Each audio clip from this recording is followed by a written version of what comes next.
नमस्कार दोस्तों, मैं हूं आपका दोस्त रोहिताश यादव। आज बात करेंगे फ्यूचर ट्रेड, क्योंकि फ्यूचर ट्रेड आपको थोड़ा सा कॉन्सेप्ट क्लियर होना चाहिए कि आखिर फ्यूचर ट्रेडिंग होती कैसे है। ठीक है, यहां पर हम केवल फ्यूचर ट्रेड समझेंगे। अब वो चाहे फ्यूचर ट्रेड आपकी क्रिप्टो करेंसी में हो या स्टॉक मार्केट में हो या फॉरेक्स में हो, फ्यूचर ट्रेडिंग किसी से भी हो सकती है। फ्यूचर ट्रेडिंग का ब्लॉकचेन से दूर दूर तक कोई नाता नहीं है, बहुत क्लियर कट। ठीक है, तो आप फ्यूचर ट्रेड को और ब्लॉकचेन को दोनों को अलग रखिए। तो फ्यूचर ट्रेड मैंने कहा स्टॉक मार्केट में भी होती है, फॉरेक्स में भी होती है और क्रिप्टो करेंसी में भी होती है। तो आज हम फ्यूचर ट्रेड पे बात करेंगे। अब यहां एक चीज और कहना चाहूंगा, अगर आपको मेरा कॉन्सेप्ट क्लियर हो जाए, अगर ना क्लियर हो तो आप रिव्यू जरूर लेना। मैंने आपको कल भी कहा था, आज भी कह रहा हूं, क्योंकि कॉन्सेप्ट क्लियर होना बहुत जरूरी है। क्योंकि जब टीचर पढ़ाता है और बच्चे को वो चीज़ ना समझ में आए तो देखिए फिर उसको कहीं ना कहीं दूसरे जगह ट्यूशन लेना पड़ता है। तो इसलिए आप अगर मेरे कंटेंट से सहमत नहीं है तो आप एक बार उसका रिव्यू जरूर करवाइए कि जो मैंने फ्यूचर ट्रेडिंग के बारे में कहा क्या वो सही था या गलत था। ठीक है, तो यहां जितना मैं जानता हूं, जितना मैं समझ पा रहा हूं फ्यूचर ट्रेडिंग को, वो चीज़ मैं आपके सामने, कुछ मैंने खंगाला भी है तो वो चीज़ें मैं आपके सामने रखूंगा, तो शायद आपको वो चीज़ें समझ में आ जाएंगी। अगर समझ में आ जाए तो एक रिक्वेस्ट है, आप शेयर करो ना करो, मुझे व्यू नहीं चाहिए, क्योंकि शेयर करने से व्यू ज़्यादा आता है। तो मुझे उसकी टेंशन नहीं है, मुझे केवल ये चाहिए, और वो भी कम से कम 1500 से लेकर 2000। समझ में आए तो, ना समझ में आए तो बिल्कुल मत देना। ठीक है, अब है व्हाट इज फ्यूचर ट्रेडिंग। ठीक है, एक वर्ड में अगर मैं कहूं तो क्या है, एक वर्ड बैटिंग। बैटिंग मतलब समझते हैं आप, दाव लगाना। अब दाव लगाना तो समझ ही गए होंगे आप, महाभारत में भी दाव बहुत लगे थे, शायद अब आपको चीजें समझ में आई हों। ठीक है, एक वर्ड में अगर मैं फ्यूचर ट्रेडिंग को अगर कहूं तो वो है दाव लगाना। अब crypto currency futures are contracts between two investors that bet on cryptos currency future price. यानी कि दो इन्वेस्टर एक ऐसी, चाहे वो वस्तु कोई भी हो सकती है, क्रिप्टो करेंसी हो सकती है, स्टॉक हो सकता है या फ्यूचर हो सकता है। तो हम यहाँ भाई क्रिप्टो करेंसी की बात कर रहे हैं तो क्रिप्टो करेंसी की बात करेंगे। मेरे लिए, मैं यहाँ पर एक थोड़ा सा अभी इसका मतलब समझाता हूँ। मेरे लिए यहाँ पर फ्यूचर ट्रेड चाहे वो स्टॉक मार्केट में हो रही है, चाहे फॉरेक्स में हो रही है और चाहे अपनी क्रिप्टो करेंसी में हो रही है, तीनों जगह जुआ है, सट्टा है। अब जो मैंने कहा कि ये दो इन्वेस्टर्स के बीच में ऐसा एक, वो कहते हैं बैटिंग करी जाती है, यानी दाव लगाया जाता है, जिसका हमें पता ही नहीं होता कि आगे क्या है क्या नहीं है, क्या होने वाला है। केवल हम दाव लगा देते हैं, यानी कि पट्टी बांध के हम एक जुआ खेल देते हैं कि भाई ऐसा हो जाएगा, नहीं हुआ तो भी नहीं, भाई वो तो दाव है, उल्टा भी हो सकता है, सीधा भी हो सकता है। तो जिसके बारे में हम कन्फर्म ही नहीं है कि भाई वो सीधा पड़ेगा दाव या उल्टा पड़ेगा, लक बाई चांस है। भाई दाव लगाना तो वही हुआ ना, लक बाई चांस। भाई किस्मत अच्छी है तो पत्ता सीधा पड़ सकता है, किस्मत खराब है तो पत्ता उल्टा पड़ सकता है। यही है ऐसा फ्यूचर ट्रेडिंग। ये वाकायदा दस्तावेजों में भी दर्ज है, वाकायदा बैट शब्द मैं आपको दे रहा हूं, आप ये स्क्रीनशॉट देखिए, इसमें क्लियर कट है बैट। ठीक है, अब आते हैं यहां पर, हम तो कभी क्रिप्टो करेंसी की बात करेंगे। यहां आगे साहब, क्या आगे क्या है इसमें, आगे देखिए सारा का सारा गेम जो है ना, हमारा ये प्राइस क्यों नहीं ज्यादा बढ़ता क्रिप्टो करेंसी का, उसकी वजह मैं बताता हूं।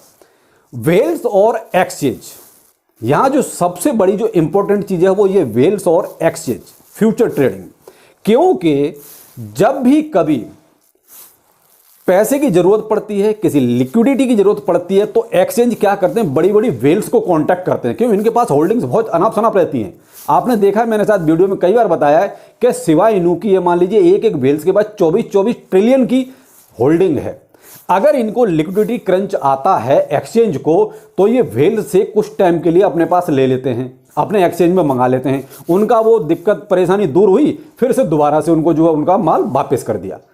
ये चीज आपने अभी और नोटिस करी होगी, जब प्रूफ ऑफ रिजर्व दिया जा रहा था तो इसमें क्या हो रहा था, तू मुझे दे दे, तू दिखा दे पब्लिक को, फिर मैं तुझे दे दूंगा, मैं भी दिखा दूंगा पब्लिक को। यानी एक ही चीज दो एक्सचेंजों ने दिखा दी। ये क्या था, ये वही गेम था जो इस तरीके से फ्यूचर ट्रेड में खेला जाता है।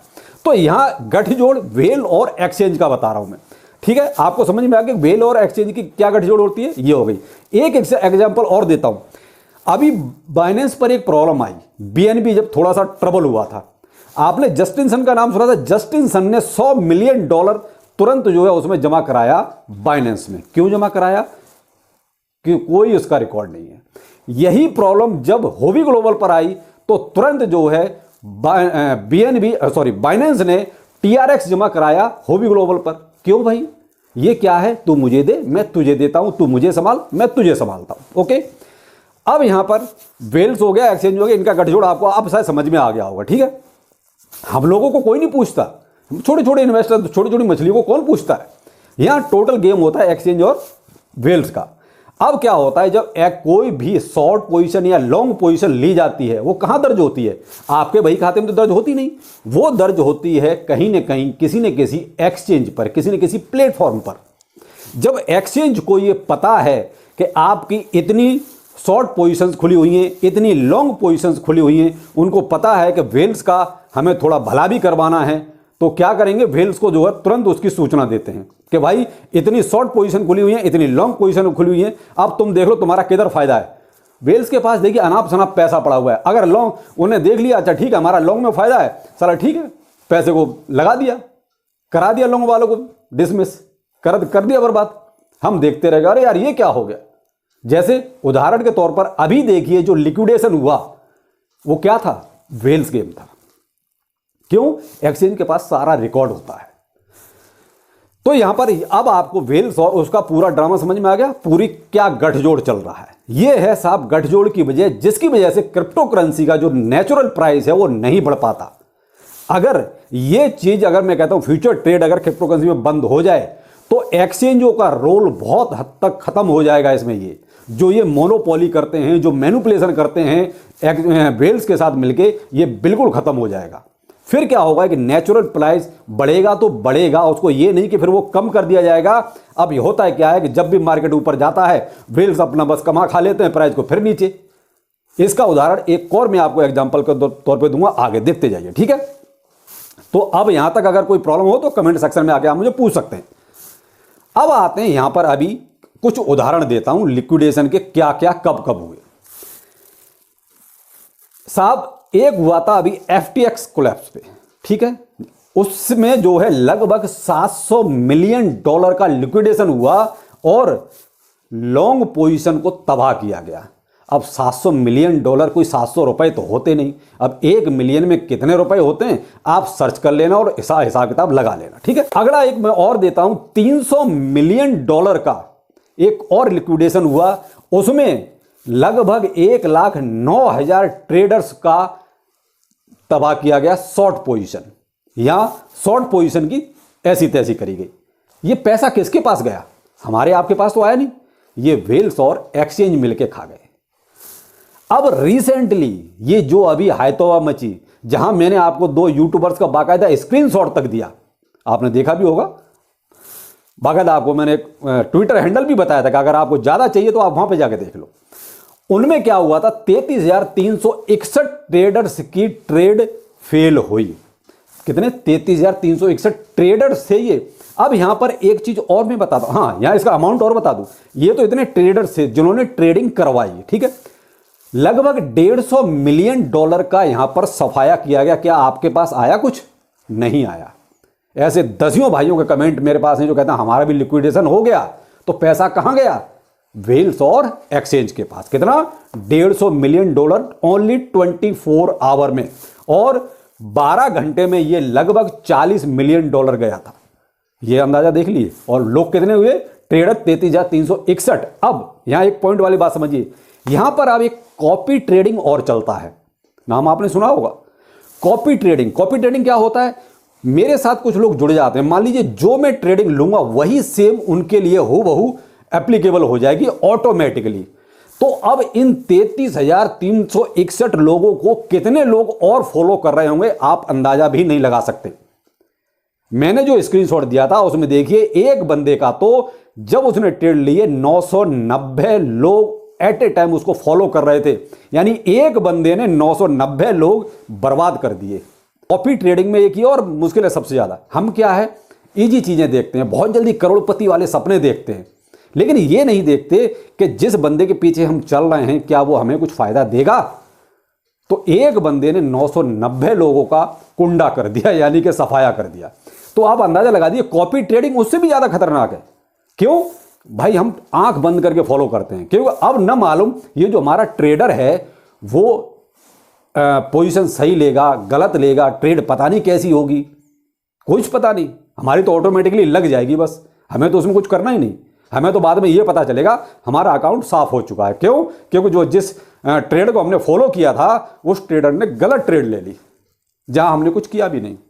तो मेरे भाई ये कुछ मैंने सबूत दिए, इतना लिक्विडेशन, और भी बहुत छोटे छोटे और बहुत हैं। ये तो मैंने वो दिए जो थोड़े लाइमलाइट में थे, जो सबको पता चले, मैंने वही आपको सिर्फ रिमाइंड कराया है। वरना छोटे छोटे अगर लिक्विडेशंस की मैं आपको अगर हिस्ट्री सौंप दूं, मेरे पास डाटा सारा है, तो भाई साहब मेरा वीडियो 5 घंटे का हो जाएगा। तो ये मैंने वो मैंने आपको बता दी, जैसे आपको ये कन्फर्म हो जाए कि हाँ ये लिक्विडेशन इस तरीके से हुआ है। मैं आपको data, date, trader, volume, amount कितना साफ हुआ, वो हर एक चीज दे रहा हूं, एक एक चीज दे रहा हूं, विद सबूत के आता हूं। इसलिए मैं कोई हवा हवाई बात नहीं करता। अब आगे क्या होगा वो भी आपको बताता हूं। मैं कोई देखिए बहुत आपको यहाँ लैपटॉप पे नहीं समझाता, इसीलिए क्योंकि सब भेड़ चाल में चले तो वो भी ठीक नहीं ना, कुछ हटके करना चाहिए। और रही बात कंप्यूटर की, तो आप शायद मेरा अगर ब्लॉग चैनल देखा होगा तो मैंने आपको पूरा सेटअप दिखाया था। जो लोग मुझे बहुत पुराना जानते हैं उनको ये पता है कि मेरे पास पूरा सेटअप है, मेरे पास एक टीम है बाकायदा, मेरा कंटेंट डिसाइड करती है। मैं आपके सामने सिर्फ बोलता हूं आगे। तो भाई साहब जो मैं दिखता हूं वो हूं नहीं, जो हूं वो दिखता नहीं। चलो आगे बात करते हैं। ये तो हो गया साहब यहां तक की बात। अब है हमारी आगे क्या होगा जो फिलहाल चल रहा है। अभी बीटीसी जो है 21,000 से ऊपर जाएगा, ठीक है। और वहां पर अब उसकी पूरी की पूरी कोशिश ये है कि शॉर्ट पोजीशंस को तबाह किया जाए। अब वो कहां पर होंगी? 22,800 के रेट पर लगभग 90% शॉर्ट पोजीशंस को लिक्विडेट किया जाएगा। ये अभी हुआ नहीं है, होगा। मैं होगा वो बता रहा हूं। ये फ्यूचर वाली बात आ गई। जो कहते हैं कि टीए हम करते हैं, भाई हम भी करते हैं, लेकिन हम दिखाते नहीं, हम शो नहीं करते। हम जो हो रहा है ना आगे जो लिक्विडेशन होगा वो बता रहे हैं कि 22,800 के रेट तक जाते जाते 90% शॉर्ट पोजीशंस को लिक्विडेट तबाह किया जाएगा। उसके बाद टारगेट दिया जाएगा 25,000 का, और वहां पर जाके बीटीसी नीचे आएगा। उसके बाद लॉन्ग पोजीशन को तबाह किया जाएगा। यह है आगे की प्लानिंग, जो अभी तक आपने नहीं सुनी होगी, लेकिन मैंने आज आपको बता दिया कि आगे क्या होना है। 22,800 और 25,000 ये दोनों खतरनाक हैं, जहां लॉन्ग और शॉर्ट दोनों को तबाह किया जाना निश्चित है। तो ये कुछ वो तस्वीर है जो मैंने आपके सामने रखी फ्यूचर ट्रेड की, और उम्मीद करता हूं कि आपको शायद फ्यूचर ट्रेड अच्छी तरह समझ में आ गया होगा। ना समझ में आया हो तो भाई एक बार कमेंट सेक्शन में बोलना, दोबारा कोशिश करूंगा आपको समझाने की। तो मैंने कहा ना कि मैं फ्यूचर ट्रेड के क्यों खिलाफ हूं।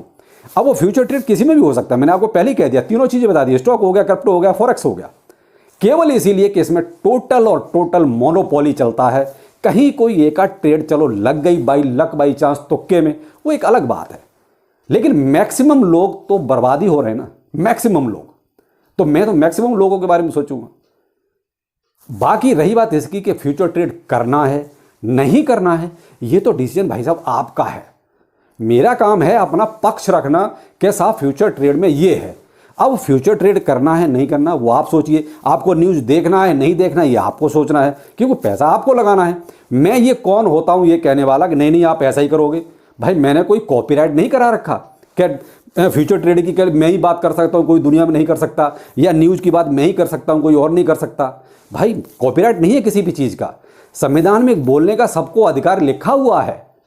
तो भाई अब रही बात फाइनेंशियली डिसीजन की, तो मैं तो हर वीडियो में कहता हूं कि भाई फाइनेंशियली डिसीजन आपका है। आप बच्चे नहीं हो, समझदार हो, तो आप अच्छी तरह समझ लीजिए कि भाई आपको ट्रेडिंग करना है या कुछ और करना है, वो डिसीजन आपको लेना है। That's it, final. इसमें तो कोई वो कहते हैं क्या हाँपने की और उसकी बात ही नहीं। रही बात इसकी कि आप अपनी बात को कितना समझा पाते हैं, ये अपने अपने गट्स हैं। भाई मेरे अंदर वो काबिलियत है कि मैं अपनी बात को बहुत अच्छी तरीके से समझा देता हूं और आप लोग उसको आसानी से समझ भी लेते हो, तो ये मेरा गट्स है। और भाई गलतफहमी है तो 5 वीडियो का अपना व्यूज उठा के देख लो, आपके सबकी गलतफहमियां दूर हो जाएगी। मेरे 5 वीडियो उठा लो 5 दिन के, आप अपने 5 दिन के वीडियो उठा लो, व्यूज देख लो कि भाई कौन किसको कितना अच्छा समझा पा रहा है।